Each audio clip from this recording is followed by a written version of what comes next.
Gregor Paul from the Herald here talking rugby again with Wyn Gray from the Herald. Hello, Wyn. Good morning. Big weekend for the Blues and for the Chiefs, I think. 2 away games for both of these two.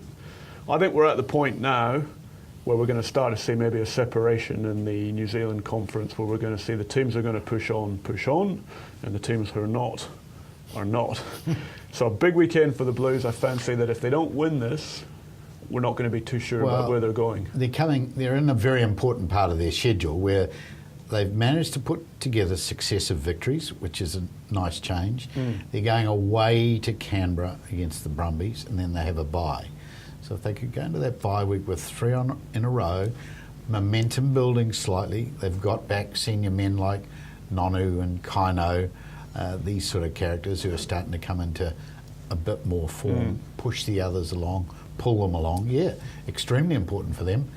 And the Chiefs offshore, playing the Cheetahs, if they can get a victory there after points that they claimed in their previous games, makes it very, very crucial part of the tournament. I get them, and the Chiefs talk about their disappointment. I mean, they lost in Perth, which was a poor performance, and they drew, which they considered a bit of a defeat. But they escaped with 3 points.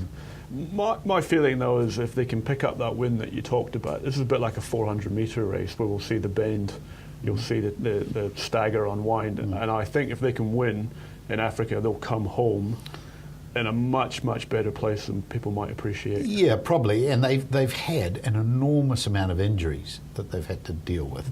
But if they can get these overseas wins, these are the crucial plums in the tournament, aren't they, where the Blues have yet to discover how to do that. The Crusaders are offshore probably wondering how the hell they'll do it as well. That's another story. But the Blues have yet to play anyone that you'd say was really tough. They haven't yet come to the difficult part of the tournament.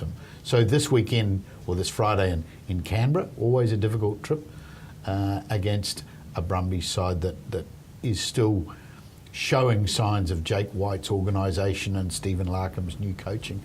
So that it is a crucial time for them.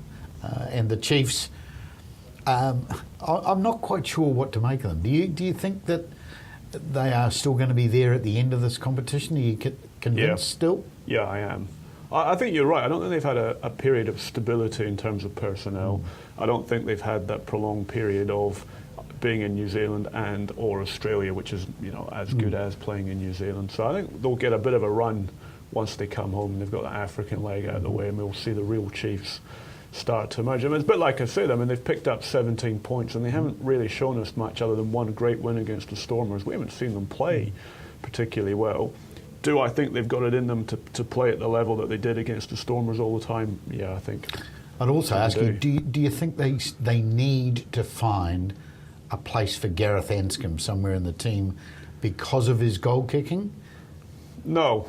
Okay. I think Cruden can kick goals, and he should be kicking goals because he's an important part of the All Black machinery, and he's going to be kicking goals for them. He has to. So I don't think any goal kicker should be shirking taking on the responsibility. I don't think it will help him to not do it. Now, Anscombe, I think, is the proposition is should he be on the field for what he offers with ball in hand? That's a different question. And my gut feel is I think this guy's been surprisingly good since he went to the Chiefs. He actually looks like a natural fullback to me as opposed to a 10. He's quick. Reads the game really well. Might not be great on defence, but he brings an awful lot with his attacking game. And I'm almost of the opinion that I would probably start him at fullback with the Chiefs. Ahead of Mills Muliaina? Possibly. Yeah, I think he gives a dynamism and a touch of adventure that really works well with that team. Yeah. And I'm just going to ask you before we go, we talked about how big it is a big occasion for the Blues. Are you going to back them to win it? What, the game this week or the whole tournament? No, the game this week. No. I just... And I only say that because I'm wavering, so it's a yes, no, don't know. Yeah. They haven't yet convinced me, I'm afraid, because although the one thing that I think they will be hugely pleased about is that their defensive line held at the weekend. Now, that's been very brittle, and it may be in part because they've been using a variety of backs in different positions and that sort of thing. Perhaps they found a bit more stability there over the weekend, and their defensive line looked a lot more secure. I think the Brumbies might ask some more awkward questions up front with rolling walls and this sort of thing, which will test that theory again. So you're sitting on the fence? Or are you saying no? No, I'm on the fence. Well, you're on the fence. I'm so confused now. On that note, I'm on the fence with the barbed wire right up my jacksie, okay? Well, definitely on that note, we're leaving it there. Thank you, Win. Good centre field position here for the Highlanders, and Nasi Manu pops the pass and he's got it away to Sapawanga, running wide, back in field to Ben Smith. So straight away the Highlanders go on to the attack. Aaron Smith, high kick down to Halai. Osborne giving chase and challenges well, challenges superbly. Halai's gone down in a heap, and the Highlanders have good attacking ball. Wide they go with numbers. Ben Smith, he's got Buckman with it, smacked him right in the face with the pass though. Well, I think all three players there thought that Ben Smith was going to hold on to that, and he possibly wish he had. Well, it is a good scrum too. Luatua off the back, away to Hall, looks for the kick. Oh, bounces it brilliantly for George Moala. Moala from the corner and in.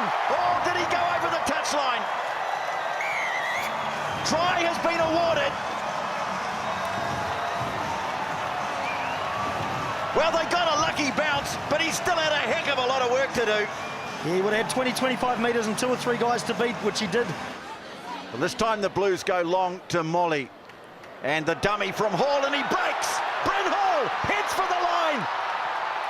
Stopped just short. It's Buckman who made the tackle. And Nonu's got it. Can he get it down? Yes!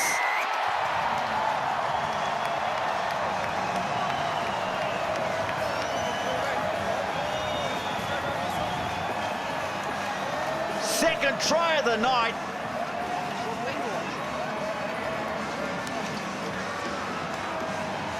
Now Hall fires it away to Hickey, to Nonu. Up on the line, Piutau tries to get past Smith, does so. Piutau.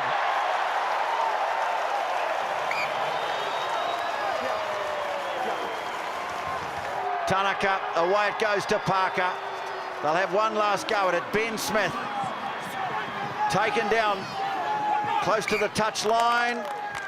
Referee spots a knock on. That's the end of the game. Blues get the win. They don't get the bonus point, but a valuable 4 points all the same. And they reverse the result from the earlier match in Dunedin, winning it by 30 points to 12.